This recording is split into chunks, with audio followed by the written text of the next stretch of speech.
minutes for presentations, right? And then I discuss for 10 minutes and then we open it up. Is that correct?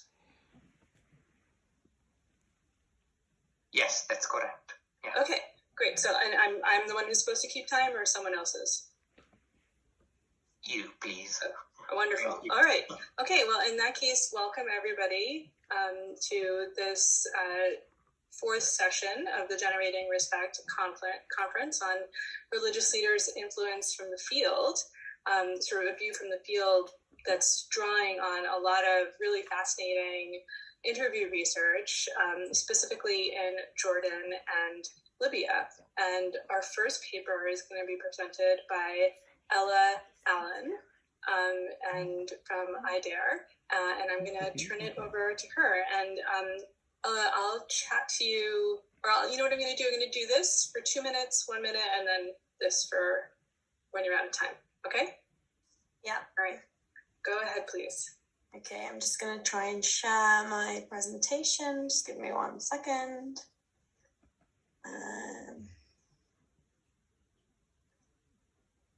Just let me know if you can see the presentation or not. You can see it, but it looks quite small. Okay.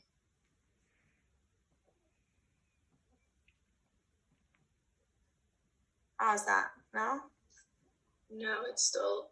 I think it's probably big enough, but we can see the slides numbered on the left. So maybe if you go to slideshow and press play. Yeah, I need another document. 1 second. Can you see everything on my screen or? No, just the PowerPoint window. Is the PowerPoint any, wait. It's a little bit bigger now. Yeah, that's better.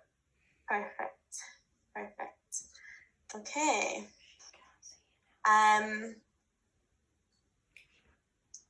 Okay, 1 second, sorry. Just trying to get ready. Hello, there is a button at the bottom of, apologies, I couldn't hear for a few seconds. That's why I didn't reply, Tanisha. There is a little button on the bottom of your screen. Mm-hmm. If you press on it, you will see a slideshow. Next to the minus, just the one next to the minus, do you see just at the bottom of your screen on your PowerPoint? That one. Press that one. Okay. I don't think I can see my other document though, then that's the thing. Oh, okay. Well. Yeah. Is this okay for now? It's fine. Go ahead. Perfect. Okay. First of all, I would like to thank Joanna and Ezekiel for the invitation to speak at this conference. It is an honor to be here with such incredible scholars. I'm currently working in Jordan, and my research focuses on the influence of women religious actors in enhancing international humanitarian compliance in Jordan. Jordan is an interesting case study because of its geographical significance. Despite Jordan remaining a stable state, it does contribute substantially to the number of foreign fighters in Syria and Iraq, with fighters from Jordan named as one of the top 3 Arab foreign fighters in these countries. It is widely recognized that armed non-state actors in Syria and Iraq are committing a wide range of violations to both IHL and human rights law. 97.2% of the population of Jordan are Muslims. So studies have shown that Muslims living in Jordan are predominantly consult religious leaders for guidance, signifying their power to influence norm behavior. Religious actors in Jordan therefore have a huge scope for influencing compliance with IHR. Multiple scholars have analysed the intersections of Islam with IHR.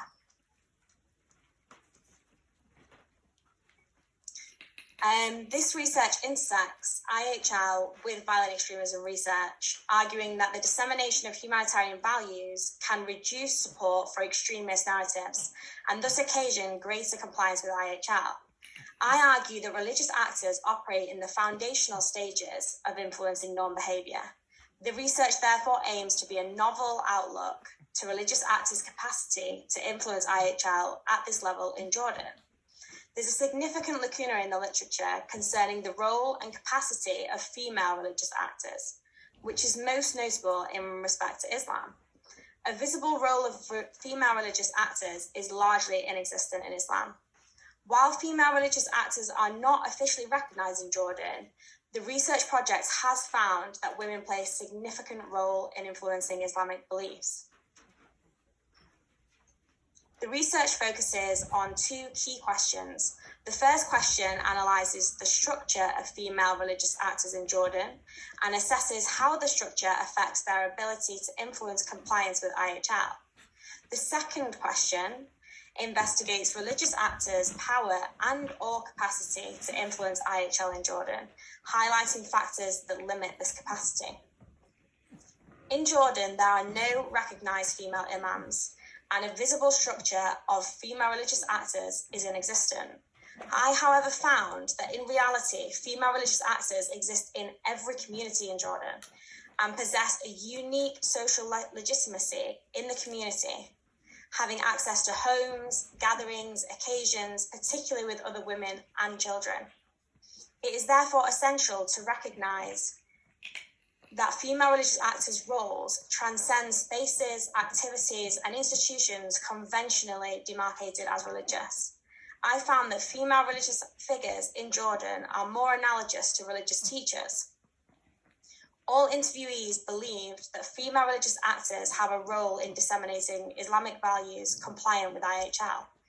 Building on the UN Security Council Resolution 1325 and 2242, these resolutions specifically recognise the need to engage with female religious leaders on countering and preventing violent extremism. The research has highlighted 3 different categories of religious actors. These operate mainly in 3 social settings, namely schools, women's section of the mosque, and in religious centres, also known as learning institutes. Every government school in Jordan has a subject named Islamic religion, where children learn teachings from the Quran and Hadith.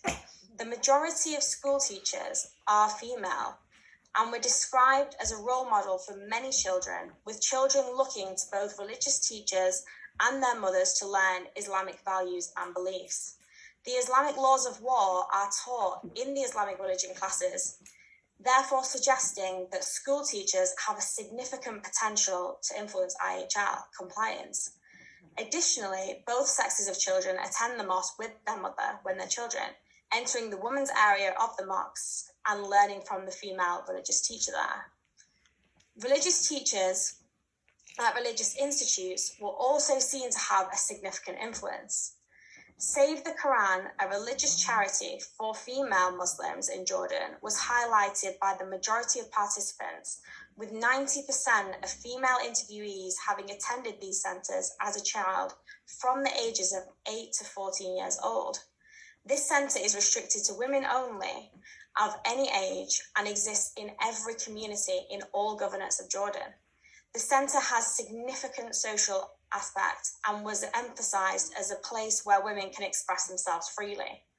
I found mixed opinions about the role of the religious teachers at these centres, with many participants arguing that the female religious teachers have a strict, mechanical way of disseminating religious advice, often spreading false ideologies in their opinions.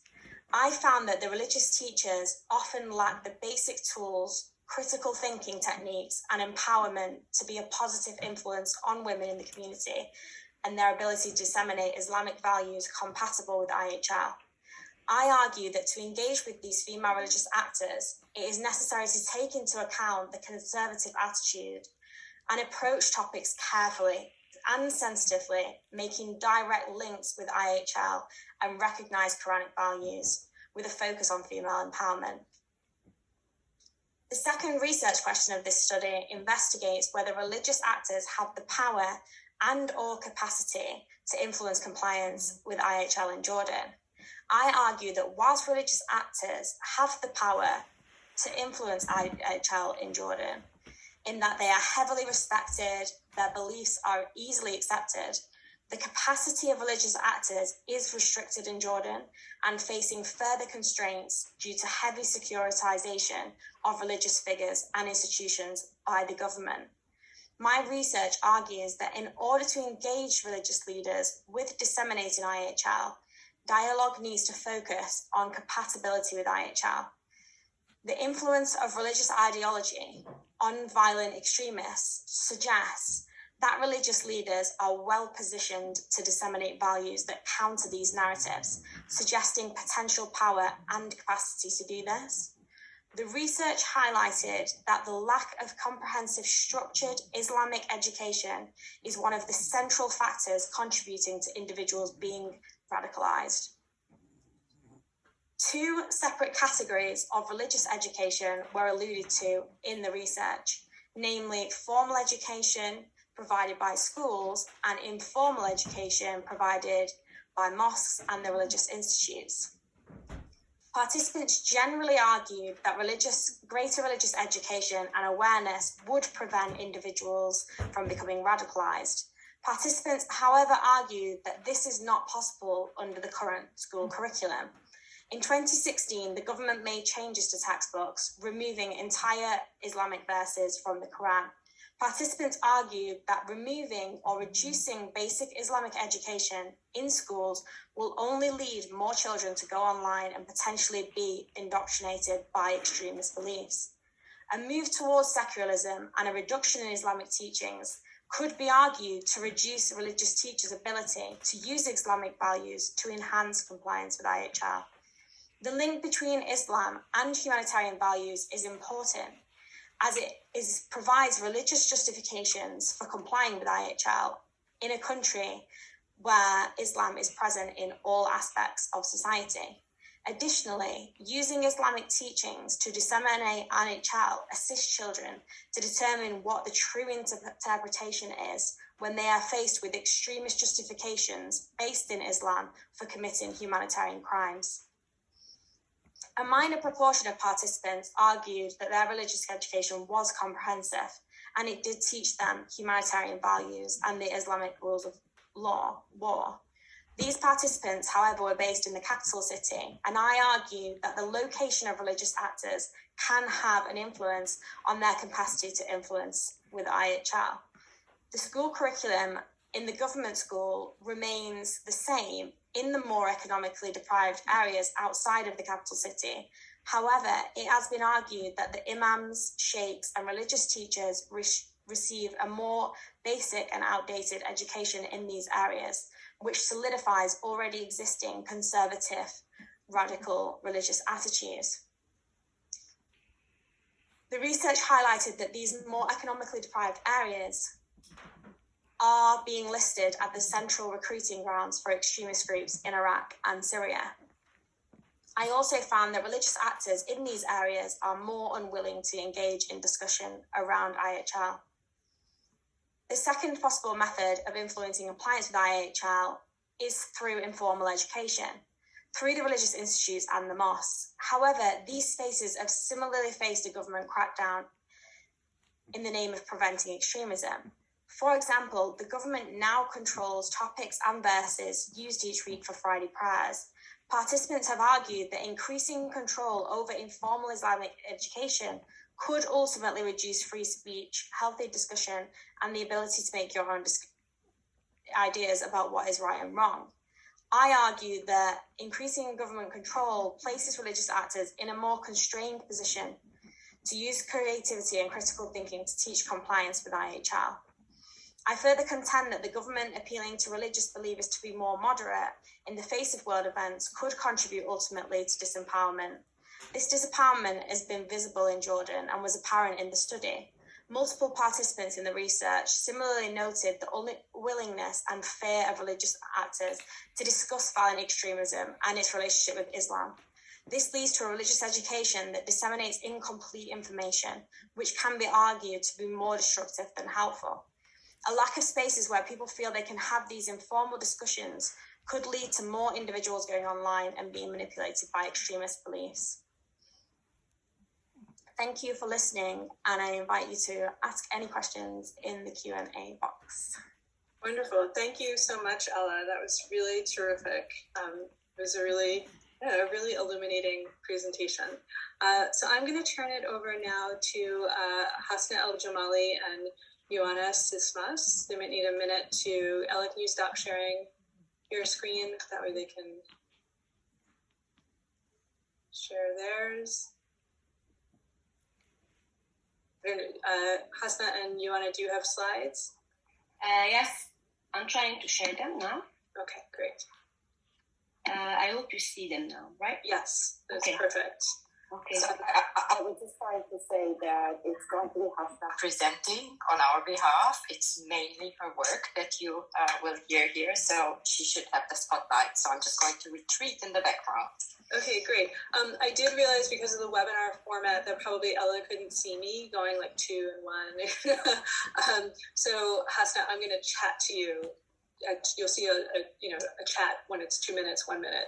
Perfect. Okay. I'll try to time myself as well. All right, and if you're going really over, I'll just unmute. Okay. But please go ahead. Thank you. Okay, thank you. My name is Hasna Al-Jamali. I'm a researcher with the Generating Respect project. And in this paper, myself and Dr. Ioana Cisnes, we tried to see the multifactorial influence of Madkhali Salafism on Libyan armed actors. And to guide you a bit on my presentation, I will first start with the Libyan conflict, brief history, and the main actors. Then I will move to introduce what is the Madkhali Salafism ideology in Libya, and I will finish with highlighting the influence and the conclusions in our paper. First, so the conflict in Libya is complex with the multitude of different non-state armed groups, foreign fighters, and the